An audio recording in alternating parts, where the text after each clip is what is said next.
Bismillahirrahmanirrahim. Assalamualaikum warahmatullahi wabarakatuh.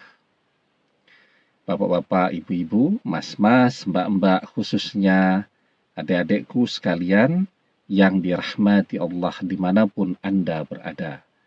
Kembali di Iip Channel bersama saya Iip Wijayanto. Kali ini kita akan membahas tema yang terbaik kamu lakukan ketika mantan manas-manasi memamerkan pasangan barunya di media sosial. Ini cinta anak muda banget ya. Perpisahan itu terjadi itu berlomba-lomba untuk segera memamerkan pasangan barunya. Tujuannya apa? Ya satu, biar dibilangin sudah move on ya. Yang kedua, tujuannya untuk manas-manasi pasangannya. Sebenarnya ketika mantan manas-manasi itu kabar baik ya. Kenapa sih dia manas-manasi kita dengan pasangan barunya? Kan untuk membuat kita cemburu ya. Artinya apa? Artinya dia masih cinta tuh, masih berusaha untuk cari perhatian kita, ya. Nah, karena itu tanda bahwa mantan masih mencintai kita itu sesungguhnya adalah ketika dia begitu cepatnya memilih pasangan baru dan memamerkannya. Kalau dia betul-betul mau serius dengan pasangan barunya, biasanya justru sembunyi-sembunyi itu. Tidak pakai dipamer-pamerkan ya. Karena apa? Kalau dipamerkan itu, bagaimana kata orang ya, apalagi yang berpisah ini, bercerai ya, orang-orang yang sudah dewasa ya, jadi sudah berumah tangga tuh.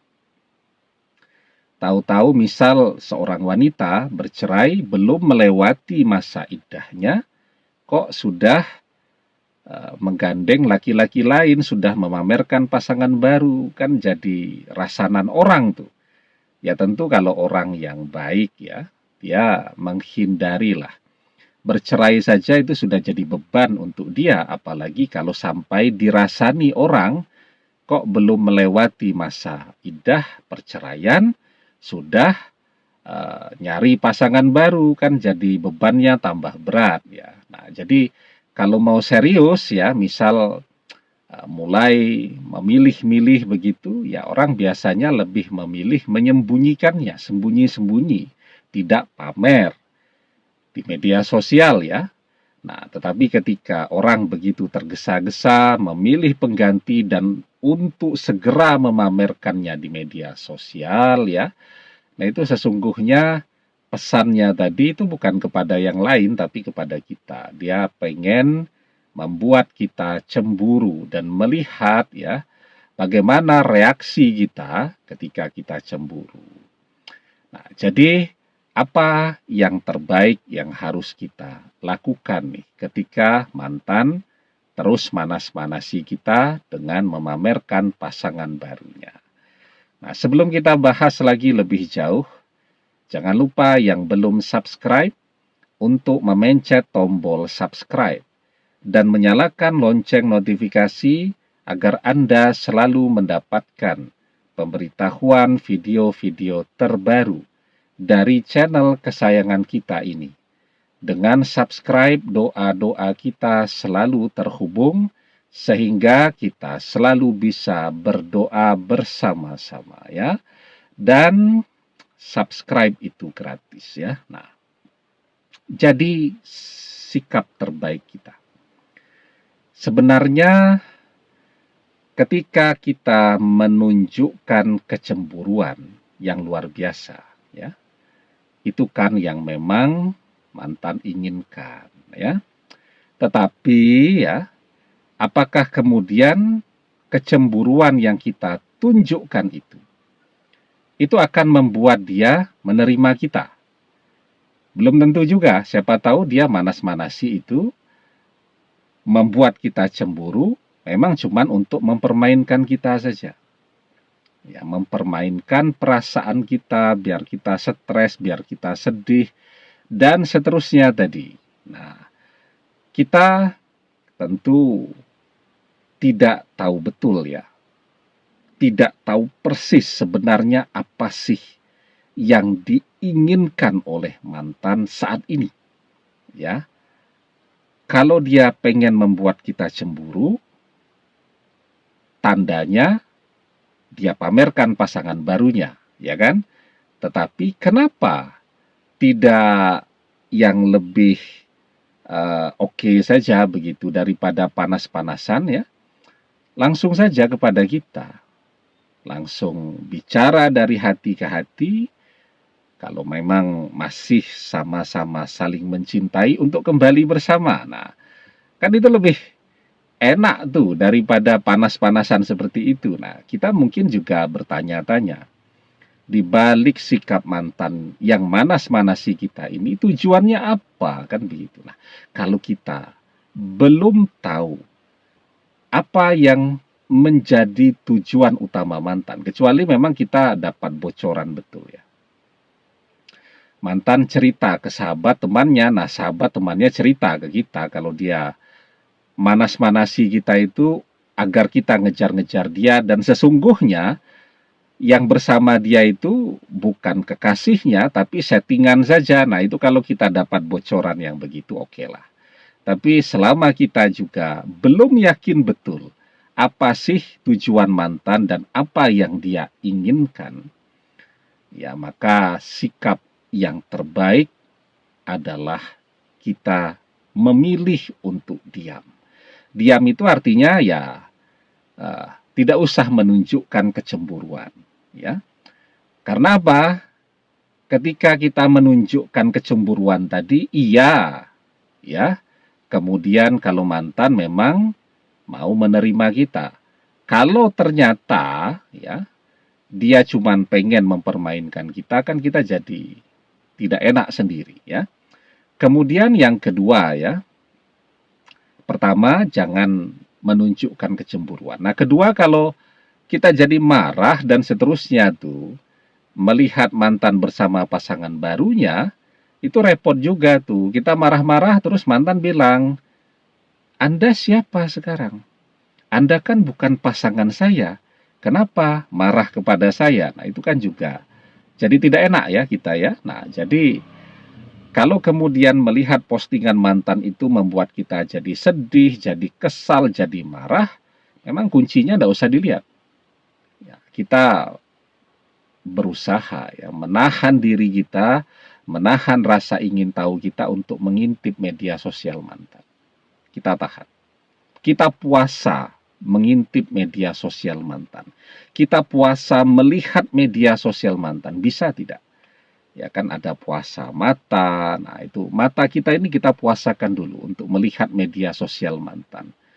Ya, daripada kita melihat media sosialnya dan kita marah. Ya, ketika kita marah, akhirnya bertengkar ya. Dan pertengkaran itu sulit sekali itu untuk bisa membuat orang bisa kembali bersama. Justru sebaliknya, pertengkaran itu akan membuat orang semakin menjauh. Ya. Nah, itu yang kedua ya. Yang ketiga, dengan kita diam ya, kita diam saja nih. Itu justru akan membuat mantan capek sendiri. Nah, itu keuntungannya. Dia mau pamer nih pada kita. Jadi dia pamer di media sosial itu bukan kepada temannya di media sosial, biarpun misal follower di Instagramnya 5 juta. Bukan, tujuannya untuk kita.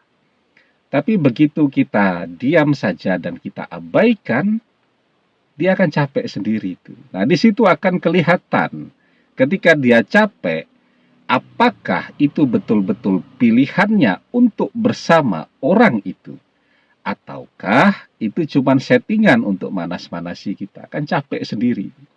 Nah, jadi orang yang diam itu banyak tuh keberuntungannya, manfaatnya akan sangat banyak. Ya, karena itu memilih untuk diam itu adalah yang terbaik ketika kita belum yakin betul apa yang menjadi tujuan dari manuver-manuver mantan di media sosialnya pada saat ini, ya. Di dalam sebuah hadis kita diajarkan, man kana yu'minu billahi wal yaumil akhir falyakul khairan aw liyasmut. Barang siapa yang beriman kepada Allah dan hari akhir, hendaklah dia berkata yang baik, atau jika tidak maka diam, itu lebih baik, ya.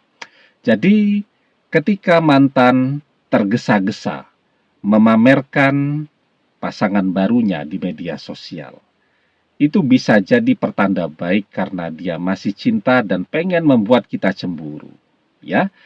Tetapi memilih untuk diam, ya, itu justru akan menyadarkan dia sendiri bahwa apa yang dia lakukan itu sesuatu yang kekanak-kanakan, ya, yang tidak baik dilakukan di usia dia.